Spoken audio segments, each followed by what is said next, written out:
Naranasan mo na ba yung pagkakataon na nakangiti ka lang palagi sa kakaisip sa isang taong tila ba malaki ang naibibigay na kaligayahan sa puso mo? Isang taong lagi kang nasasabik na makita siya.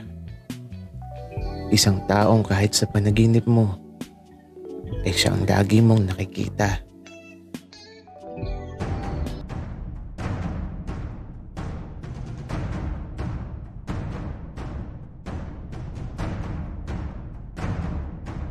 Kaibigan, huwag mong kalimutan mag-subscribe sa aming channel at huwag din kalimutan i-click ang notification bell at subscribe button. Subscribe na!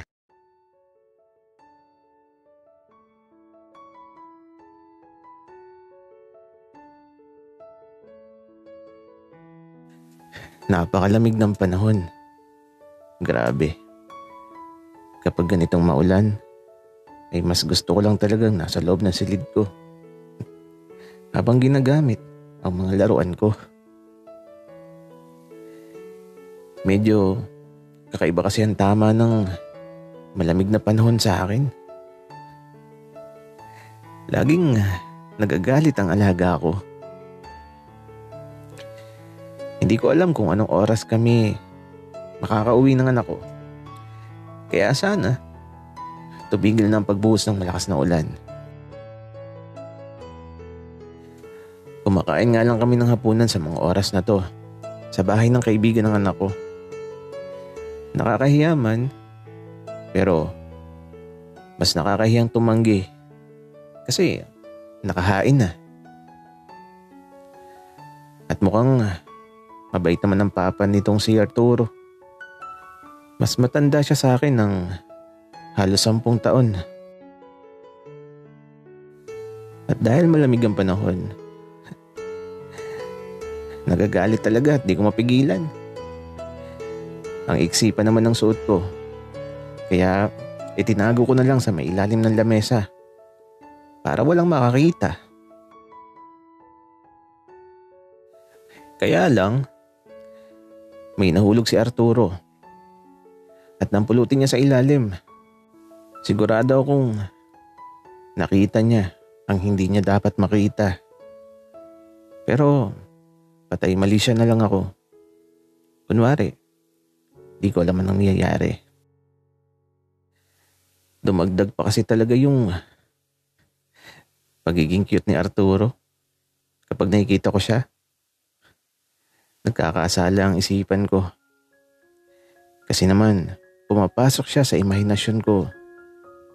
Nakasama ko siya sa silid ko. Tapos, may ginagawa siyang kakaiba na mas nagpapatigas sa pagkalalaki ko. Grabe naman kasi si Arturo. Napaka-cute niya. Pero ewan ko ba, basta mukha siyang masarap yakapin tapos parang susunod lang siya sa kahit anong iutos mo.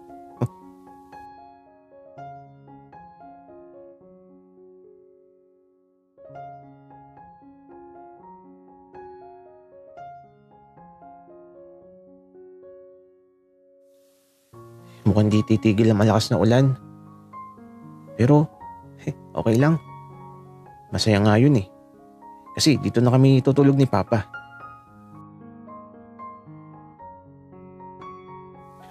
Papa, kapag di tumigil ang ulan, dito na lang tayo matulog. Anak, titigil yan. Dadaan lang yan. Papa, kapag lang naman di tumigil. Wika ko kay Papa. Napatuloy lang sa pagkain ng hapunan.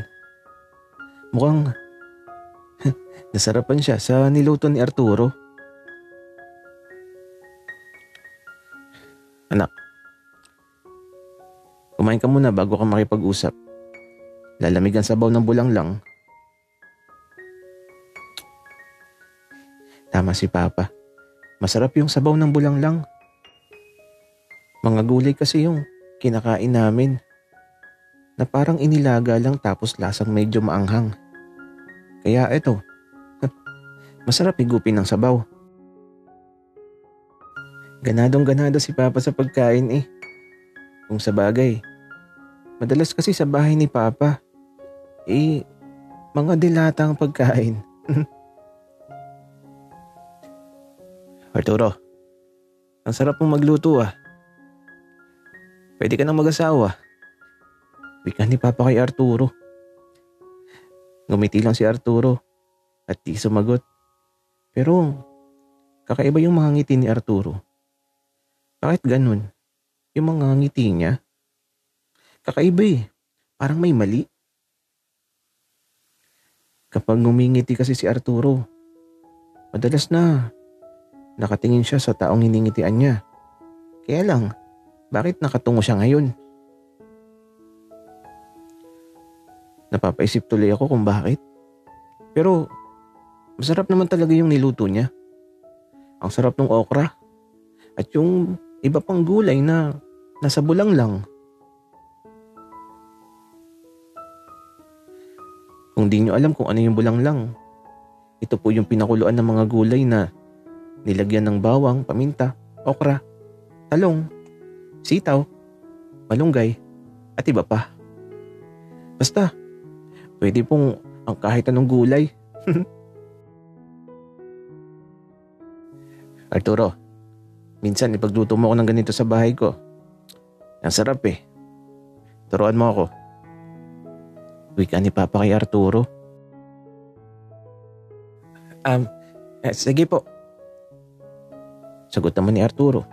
At aba, ngumiti na naman siya na nakatungo. Napapaisip talaga ako kung bakit nakatungo siya habang nakangiti. Kaya ito, matapos makakain, tila ba titigil na din ang pagbuhos ng ulan. Humihina na ang pagpatak eh. Sayang naman. Gusto ko sanang matulog dito.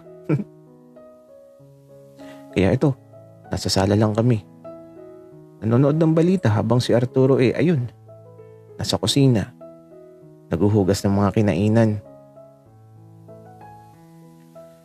Gusto ko nga na tumulong. Kaya lang bawal daw.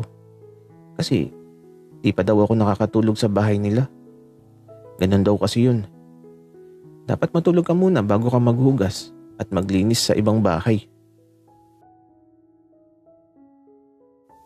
At eto, tumigil na talaga ang ulan. Ay nako, di matutuloy ang pagtulog ko sa bahay nila Arturo. Pero okay lang, naging masaya naman ako sa buong maghapon. Kaya eto, nagpaalam na kami at tuloy na kaming umuwi ni Papa. Pagdating sa bahay, diretso na ako sa kwarto ko. Ganon din si Papa. Pagkahiga ko nga nakatulog na ako kaagad. Nawala na sa isip ko yung toy ni Papa. At saka pagod ako. Kaya diretso tulog talaga. Pagkagising ko, diretso kain ng umagahan tapos naligo na ako kaagad at eto, hinatid na ulit ako ni Papa. Baka daw kasi maligaw ako. Akala ata ni Papa grade 1 lang ako. Pero okay lang naman hinahatid niya ako. Baka bumabawi lang siya sa di niya nagawa noong maliit pa ako. At ayun, nakita ko na si Arturo.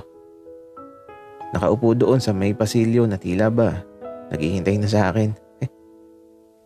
Kaya nilapitan ko na kaagad. Uy, Arturo, ang aga mo. So okay ning maaga, Benji. Kasi tingnan mo, parang uulan na naman. Baka mamaya abutin pa ako ng ulan sa biyahe.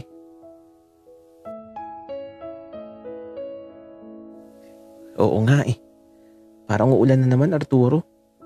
Tsaka half day lang tayo ngayon. Tara ulit sa bahay. Doon na tayo tumambay. Sige Benji. Doon na lang tayo.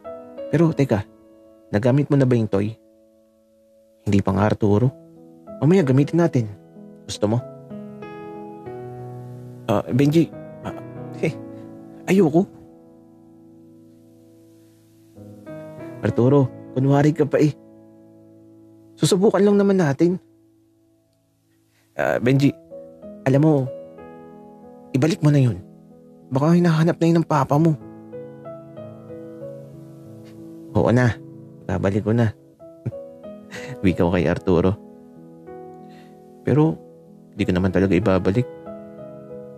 Tatago ko na lang din. At gagamitin ko palagi kapag wala akong ginagawa. Ay, nako. Baka laging nakalakang pintuan ng silid ko. Bawal pumasok. Busy ako.